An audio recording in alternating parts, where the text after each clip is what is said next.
Perfect. Okay. All right. My wife was right. We were in no way prepared to put him in the sink here. But anyways, everything's good now. All right, Weemy. Perfect. So,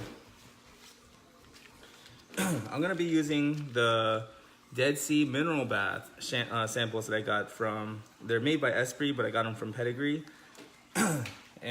But before I use that, because I want the best results from this, I'm gonna use this shampoo first to clean everything, get everything opened up and ready. And that way, the Dead Sea Mineral mud bath can go through and seal everything, protect everything, and moisturize it. So I'm gonna use this first. First, I'm gonna go ahead and get him wet.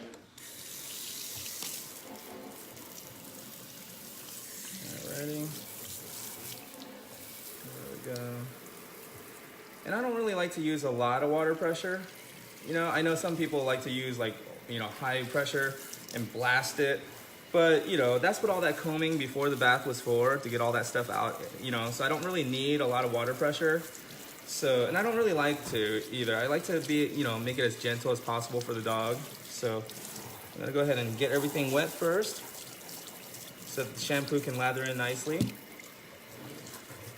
And because I combed him out, and I combed out most of all that dead hair that was, just packed in and so thick inside this coat, he's gonna not only soak up the water and get wet much more easily and faster, but the shampoo is gonna distribute. I'm gonna get a good lather all over his coat. I'm not gonna have to use so much of it. It just makes everything so much easier, and you get so much better results in the bath when you comb him out first. See, his coat even looks white. It doesn't look so brown and yellow. And I haven't even put any shampoo on him yet. So when I do the head, I like to cover the nose like that, so that his nose doesn't get any water in it, right?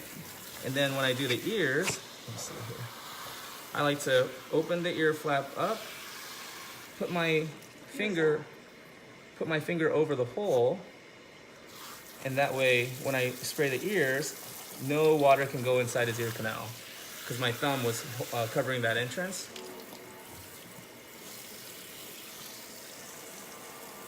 No, Alexa, turn the TV off. Isn't that crazy? That we just talk to our electronics now and just tell her to turn the TV off, and it does. That's amazing. Anyways, it's like Marty McFly type of stuff, We're living in Back to the Future stuff. Anyways, okay, so around his muzzle, I want to be careful not to get water in his nose. There we go. Okay, so now I got them all. Oh shoot. Okay, now I want to make sure his underside is wet as well. His tummy and area, his chest, inside his thighs here. Okay. Now, what you can do is lift his tail and check his anal glands. I'm not going to express them, empty them out, squeeze them, empty them. But dogs have anal glands. And so there's two glands right here at the 5 o'clock and the 7 o'clock position towards the bottom. And when you lift up the tail, if they're full, you'll see two bulging bumps right there. But his are not full, and they shouldn't be. Normally, if everything's working correctly, they express it themselves, when they go poo. So you can just check it when you're wet. And if you're not comfortable, if you feel two bumps there and it feels full and you're not comfortable doing it yourself, you can always tell your vet, hey, when I washed my dog, I felt the anal glands, they feel full, can you express them for me? And your vet will do it for you.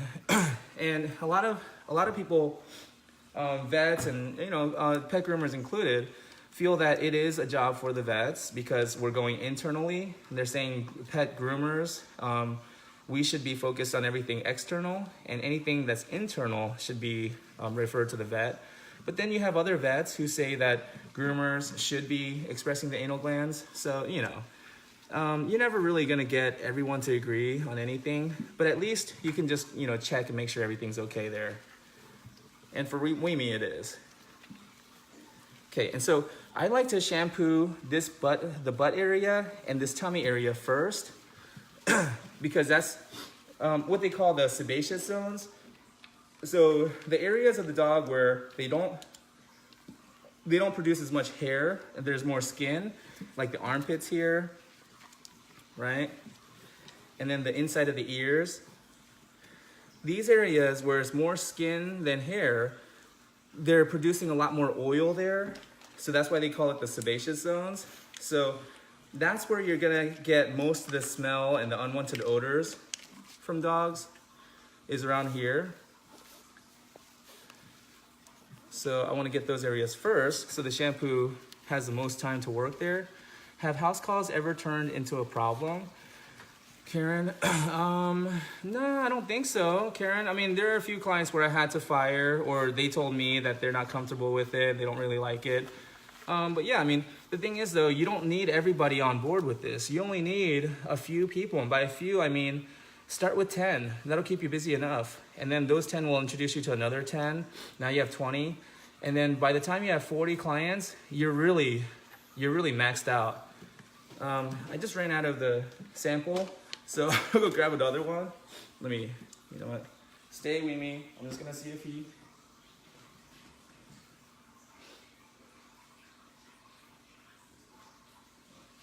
Okay. Good job, Weemy. Really, you're not supposed to leave a dog unattended like that.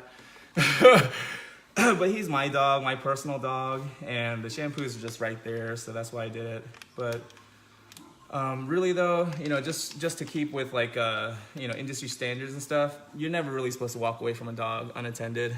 Good boy. Yeah, Vicky, he is a good boy. And I know him, and I trust him. He's my dog, that's why I did it. Let's see here. Okay, my hands are slippery, so I can't really use that. Okay, perfect. So now I'm using a Rainforest shampoo sample. Oh look, it's blue. It's nice. To do the rest of my dog here. Work in a good lather. There we go. Just add a little bit of water so it can lather up easier. The legs. So I already got the main parts, the inside of the ears, the armpits, and the tummy and the butt area where the smell is coming from the most. It's already been sitting there and working. So now I can just kind of, you know, take my time and get the rest of them. There we go. I think these sample packs were really made for like a Chihuahua, you know, a dog that doesn't have hair, because all this long hair is just soaking up the shampoo. And those little packs, I don't know. It seems like if you are gonna use it on a small dog like this with long hair, you really want 2 sample packs, because one just doesn't seem like it's enough. So, let's see. Or set rules. Oh yeah. Yeah, we actually just came up with the policy, Karen, for our house call grooming. And so, yeah, we have policy, we have rules in place now. So yeah, and anytime we take a new client, we email them the new policy that we have and make sure they're okay with everything, you know, that's on there, and that way we're all on the same page. So yeah, that's a really good suggestion, Karen. We just started doing that actually. We implemented policies for our house call grooming business. Okay.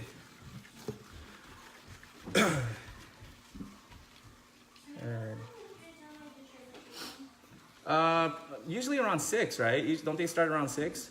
Like in an hour? In an hour? Yeah, shoot. This took a lot longer than I expected.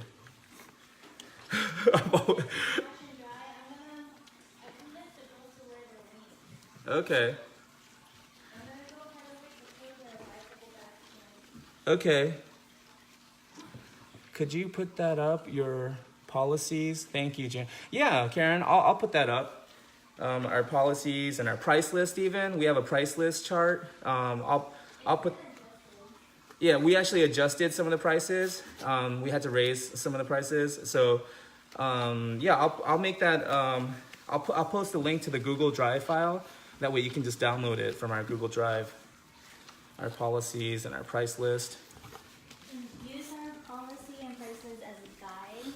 Yeah. And, you know, make changes according to your standards. Exactly. You can use it as a guide, as a blueprint, you know, as like the framework, and then tweak it and change it to match yours.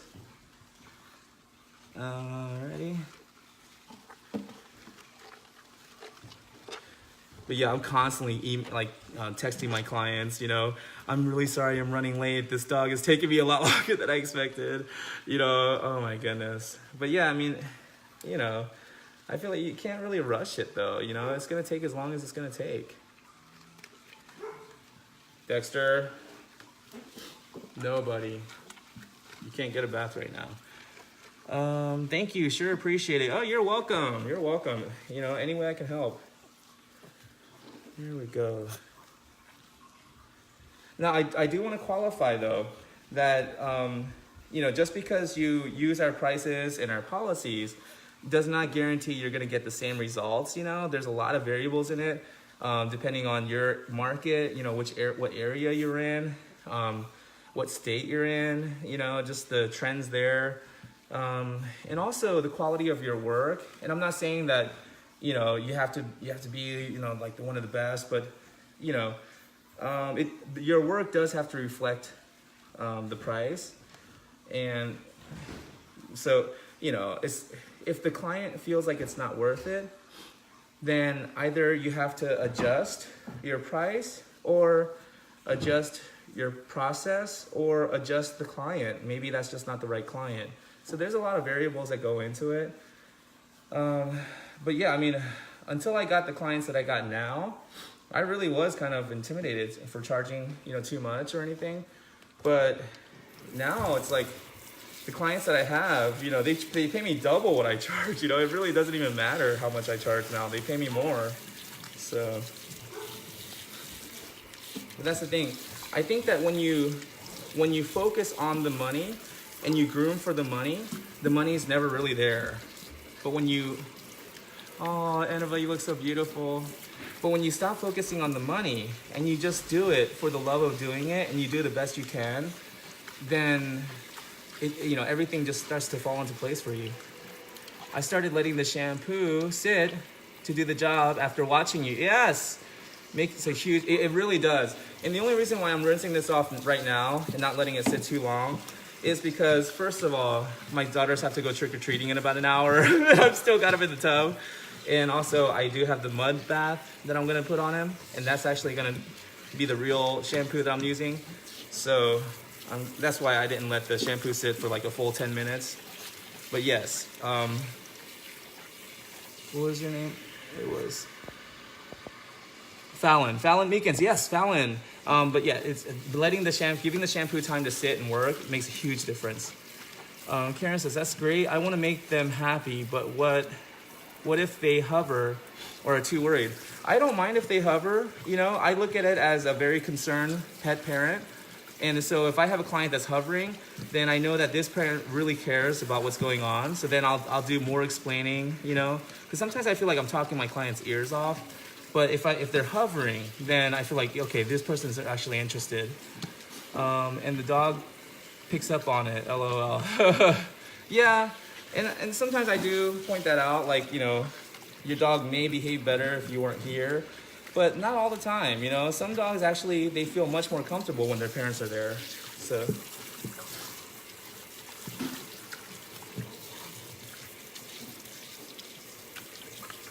Okay.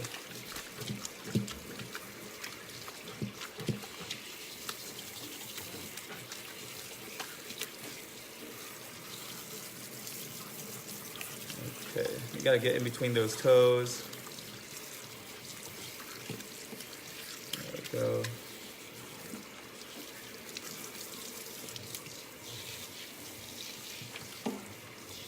And I rinse the head last purposely because I want the shampoo to have the most time on the head, because especially, you know, the clients, they're gonna hug their dogs and kiss them. They're gonna, you know, be right around that head a lot. So I want the head to smell extra nice. Yes, Annabelle? Yeah, doesn't he? He looks so cute when he's wet. Oh, you look so beautiful, Annabelle. No, the dress doesn't make you beautiful. You're already beautiful. Okay, so Karen, and the dog picks up on, okay, LOL, that's great. Yeah, you know, if you just change the way you look at things, a lot of times the things that you're looking at will change. So instead of looking at a dog that's spoiled, you know, a jerk, you know, just uncooperative, when we change that and we say, no, this dog is not spoiled and it's not a jerk, this dog is just scared and it doesn't really want this to happen right now. You know, maybe this dog doesn't fully trust me yet, you know? When we start to change the way we look at the dog literally starts to change right in front of our eyes. So, yeah, rather than looking at it like, oh, this owner's hovering over me, they must not trust me, you know, the dog's not gonna trust me either. They're, you know, they're just trying to make sure, you know, they're just trying to, I don't know, you know, rather than looking at it a bad way, when the owner is right there watching everything you do, look at it in a good way. Say, this is a very interested owner, very concerned, caring owner. And they're probably willing to pay me more for doing a better job and explaining what I'm doing. So then I'll, you know, really explain every step of the process, explain what I'm doing. You know, almost what, you know, I want to explain what I'm doing to them well enough to where they can groom their dog themselves if they wanted to. And maybe sometimes that's why they're hovering, is so they can see what you're doing, and hopefully they can, you know, they're hoping that they can just do it themselves next time. And I'm all for it, you know, and I'll even teach them how to do it, you know.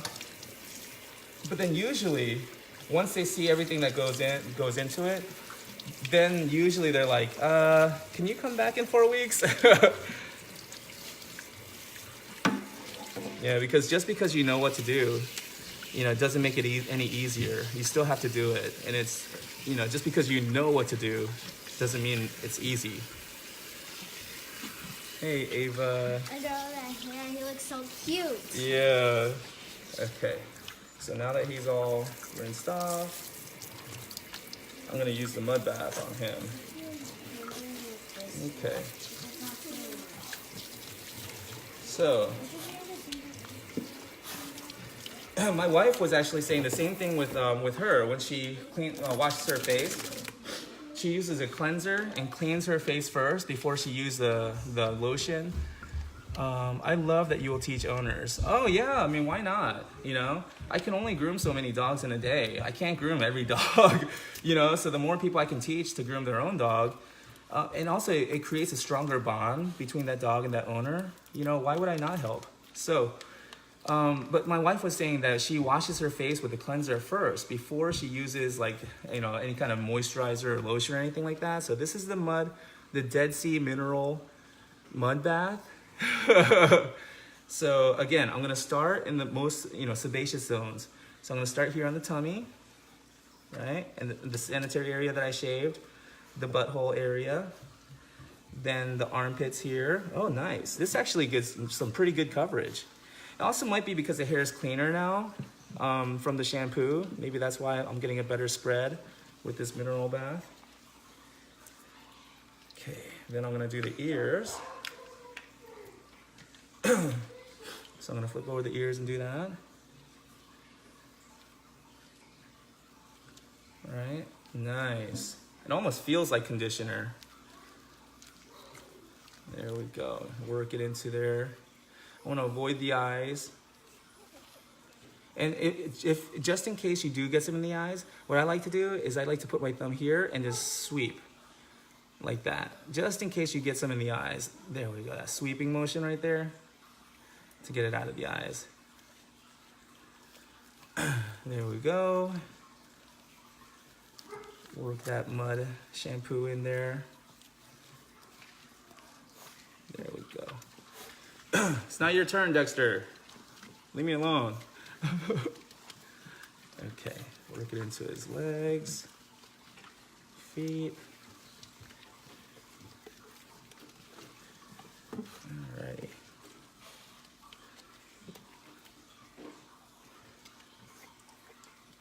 Okay. And when you go into it in between their paw pads, their toes, you get like a bunch of this, like just, you feel like little cruddy hairs. Good shake, Weemy. Ashley Edgegill. How many dogs do you own? I have 3 dogs now. All 3 were given to us. Angel is my 13-year-old. She's white. She's a white Jindo mix. I think she might be mixed with the Shepherd because I've seen some white German Shepherds and really reminds me of Angel. So, but I have a white mix named Angel.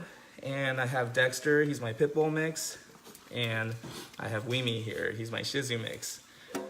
And I actually think it's really cool that these dogs were the ones who were randomly just given to me, because now I have 3 different types of coats that I can work on and experiment on, you know, because they're my personal dogs, and really learn how each one grows and how they work. Because Weemy is my long-haired dog, Dexter is my short-haired dog, and Angel has that double coat, you know, that double retriever coat. So it's really interesting how that worked out. I got 3 different types of coats to work on with my personal dogs. I love this little one in the wash. Yeah, this is Weemy, my little Shih Tzu mix. Alrighty. You know, I didn't know this, but Weemy is actually kind of famous. A lot of people recognize him from our YouTube videos where I did a puppy cut on him and stuff. And I also used him for one of my blog articles on how to do a puppy cut, like a teddy bear trim. And yeah, so a lot of people recognize Weemy. And I was like, wow, Weemy, you're actually pretty famous. Not as famous as me. No, I'm just kidding. I'm just kidding. Oh man, how low can you get, you know, competing with the dog for attention? Okay. Especially when it's your own dog. Getting jealous of the attention he's getting. No. Mwah. All right. It smells really good too. It smells kind of like a salon shampoo kind of product. It's got a really nice, pleasant smell to it. It feels like conditioner. You know, I was expecting kind of like a gritty texture to it because it is mud bath, but no, it feels like conditioner. Which is why, you know, I felt like it was a really good idea to use the shampoo first, the cleansing shampoo. That way you got all the suds and the bubbles and the soap, and you clean that hair, but then this mud bath is gonna condition, add the moisture back in, seal these hairs back up, and it really does feel like conditioner. Nice and smooth, kind of slippery, silky, you know. I like it. I actually expected it to look brown. I expected it to look like mud, but it actually looks like conditioner. It feels like conditioner. There we go. Get these toes really good. There we go. And a lot of times when your dog's chewing at their toes, chewing at their feet, it's because all of these bundles of just dead hair, you can feel them coming out in clumps. They just come out from in between the toes. So once they're out, and your dog's gonna feel much more comfortable, and those feet aren't gonna bother him so much anymore. Uh-huh. I keep getting the names mixed up because both of them are in the Yeah.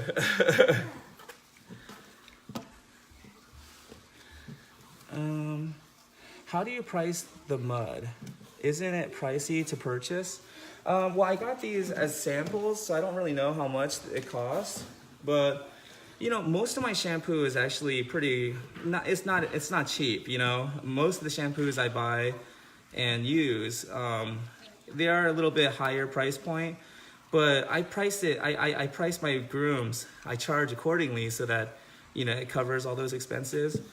But, you know, again, I'm not paying for rent or, you know, utilities or property tax or anything like that, you know, because I'm using my clients' homes. So, you know, I don't really have to worry too much about charging for it because, again, I'm not looking at so much overhead costs. Is that Espree mud bath? I love it. I used it a lot for my short hair breeds. De-shedding mud, great, perfect. Do you use it when you need it, or is it an add-on? You know, the thing is, I really haven't used the mud bath since I was in Arizona. In Arizona, at the salon I was working at, they had Madra Moore mud bath. And so it was an extra add-on. It was an extra cost there at that salon, which made sense. But I don't stock it and I don't carry it for my Housecall grooming. But you know, if somebody asked for it, I could kind of buy it and keep it separately, and only use it for the dogs that request it, and maybe add a little extra add-on for that. You know, who knows? But yeah, I haven't really had a special need for the mud bath. I just wanted to try it, you know, on my dog just to see. And I really like it. Let's see what it says here. Time for your pet's day at the spa. Mud bath conditioning treatment conditions, rehydrates, and rebuilds the coat while pampering your pet. Provides skin and coat with valuable minerals that absorb into the body for greater health results. So directions: after bathing, while coat is still damp, apply. Yeah, okay, so on the directions here, it even says to, you know, after bathing, so wash them first with the shampoo, and then this is more of a conditioning treatment that conditions the dog. And that's what I was saying, like, see that? It looks like conditioner, feels like conditioner. It doesn't feel like mud at all. It helps a lot with the shedding seasons. Well, and I know that clay mud, you know, I've done mud mask on my face before.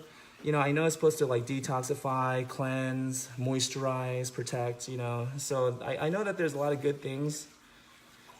Whenever I do like a face mask at the gym, in the locker room, you should see the looks that I get from some of the guys, you know.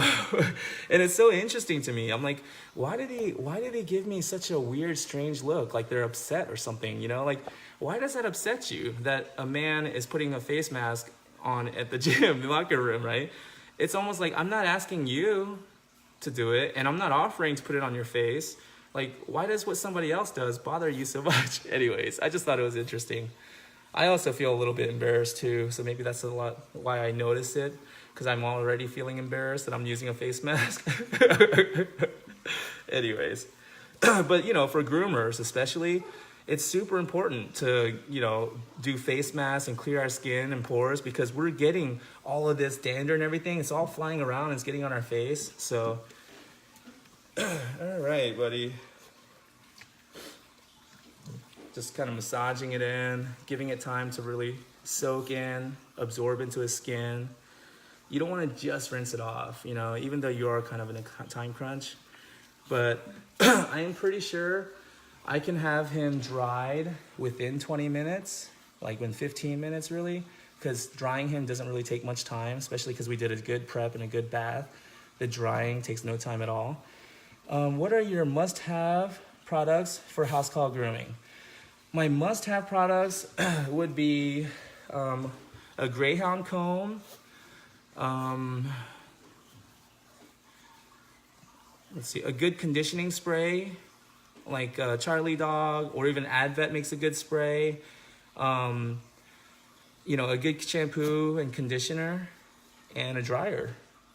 Let's see here. Laura, hey Laura, I remember that name, Nora Miloslavich. I put it on like a conditioner, and after 10 minutes, you can carefully remove the dead hair with the comb. Okay. Yeah, and I know a lot of people do a lot of the combing in the bath while the hair is wet. But you know, everybody has a different way, everybody has a different style. And I am not confident enough to say that my way is the best way. This is just my way that I've gotten comfortable with. But, you know, again, I'm open to change. I'm open to try different ways, you know, and different processes, take other people's ideas.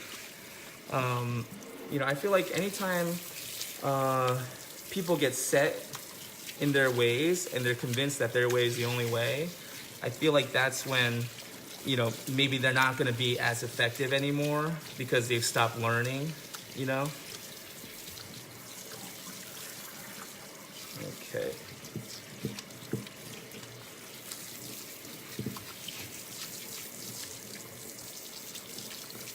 Nice. Wow, he's feeling so awesome right now.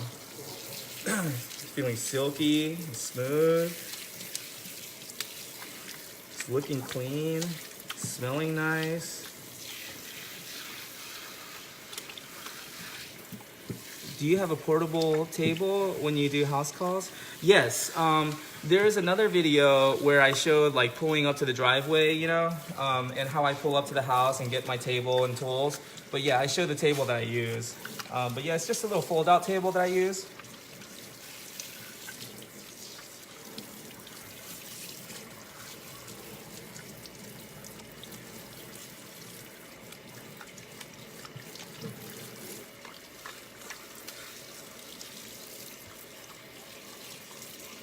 There we go.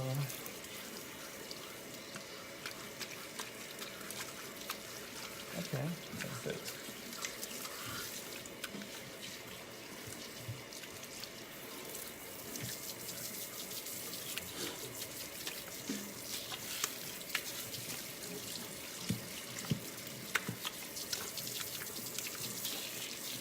Okay.